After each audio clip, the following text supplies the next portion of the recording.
was pretty odd to start a remake so soon. The joke, yeah, it was very unexpected seeing.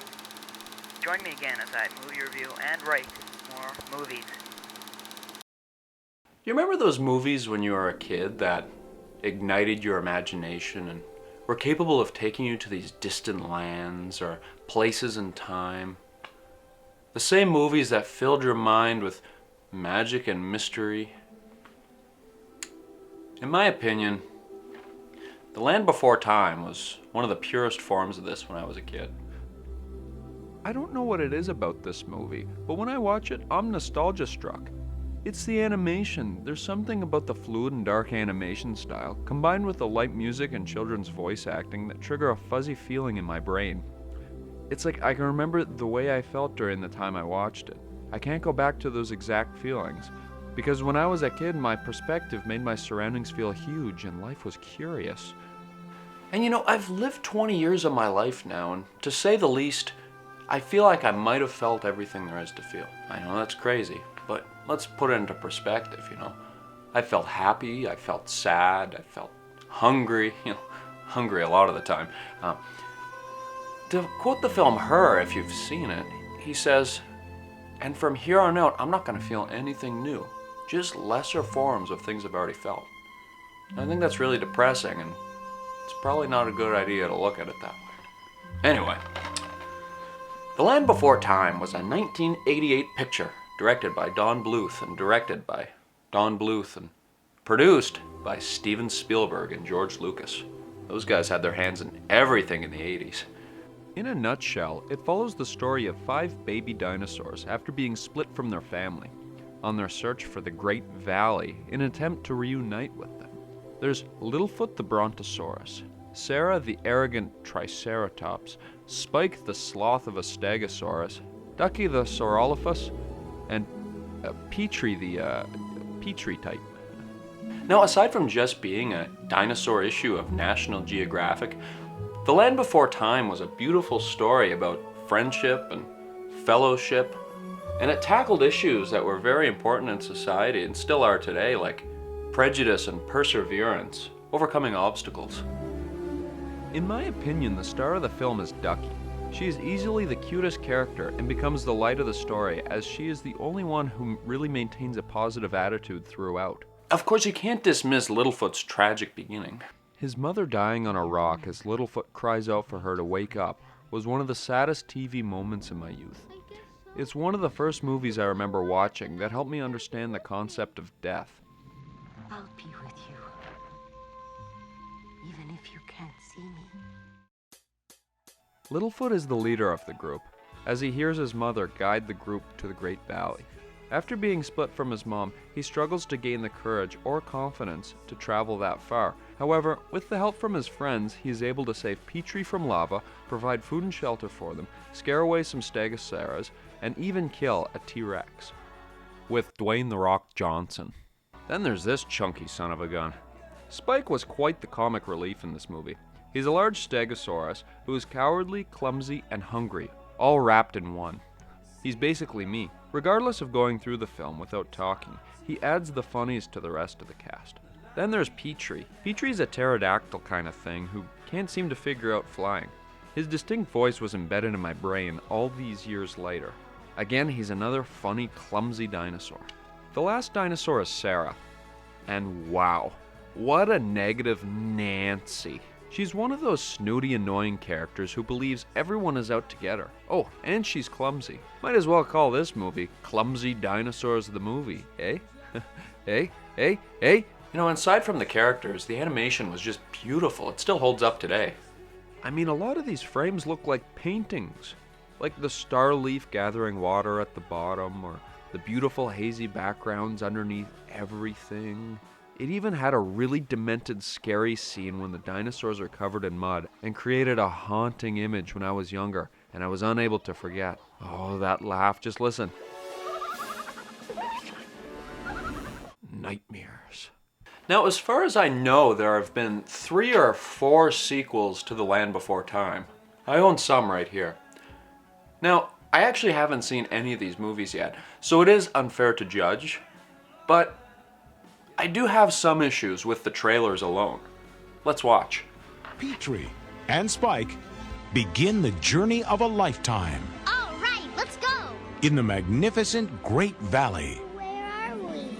I think we're in the mysterious beyond. For one, they changed their voice actors. Understandably, some of them grew up, and the 10-year-old voice actress for Ducky was tragically killed by her father. A famous and terribly sad end to such a wonderfully talented little girl. You know, I also didn't see any reason to have any sequels. I mean, the first one had such a great conclusion, and the sequels just, they seem kind of subpar in terms of the trailers. There's music in them now. I mean, that's a little Disney, eh? And new songs. When you're big, you can do anything you want to do. Maybe one sequel would have been excusable, but 3, 4, 5 even? The trailers even got to the point where the narrator wasn't even talking about the movie anymore. He was talking about the formats you can buy the previous sequels The on. Land Before Time. The Land Before Time 2, The Great Valley Adventure. The Land Before Time 3, The Time of the Great Giving. The Land Before Time 4, Journey Through the Mists.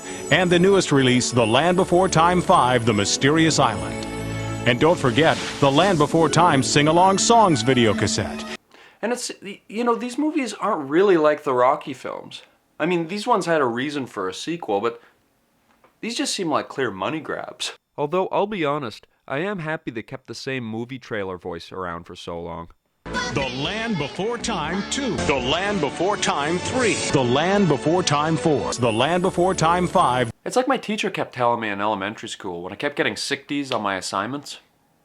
She said, "At least you're consistent." Maybe I'm just being judgmental. I mean, 4 sequels really isn't that bad. Anyway, in conclusion, The Land Before Time was a staple in a slew of movies that defined growing up for me. It taught me many different things like accepting those who are different and overcoming obstacles. During the time, it was actually very challenging to find a movie that was of such high quality that wasn't by Disney, in terms of animation department. But it overcame the stigma, and I guess you could also say it was going the distance. I'm so happy we're all together. The Land Before Time, Journey of the Brave, coming to DVD and digital HD. What the heck? This is inexcusable. This is trying to sell out your kids. This is reaching so deep into your parents' pockets they have to open up a second mortgage 3 times. This was released in 2016? It even has the guts to say it's the greatest family movie series of all time. The greatest family movie series of all time. I'm stumped. I can't believe it. It's ridiculous. How can you milk a franchise for so long? What? They even had a TV series? Why not just do that from the beginning?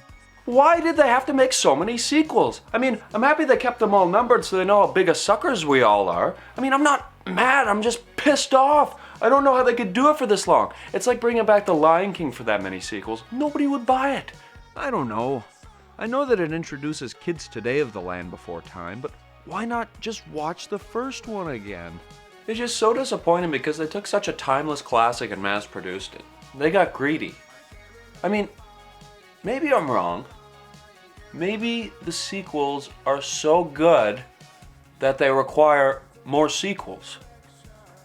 We'll never know. But there's only one way to find out.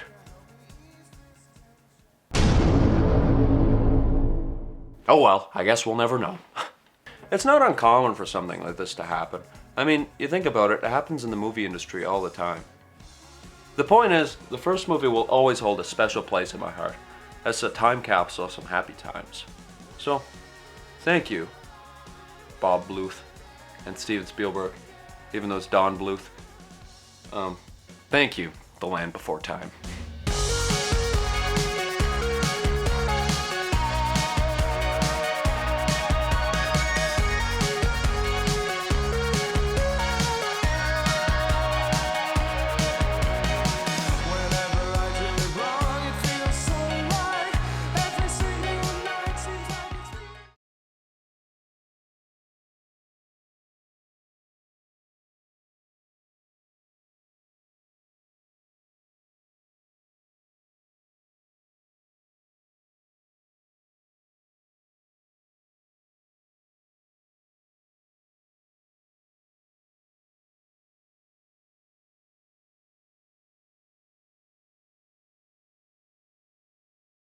By the way, when I watch this movie again, there's something strange about watching Spike eat that lettuce. It actually kind of made me hungry.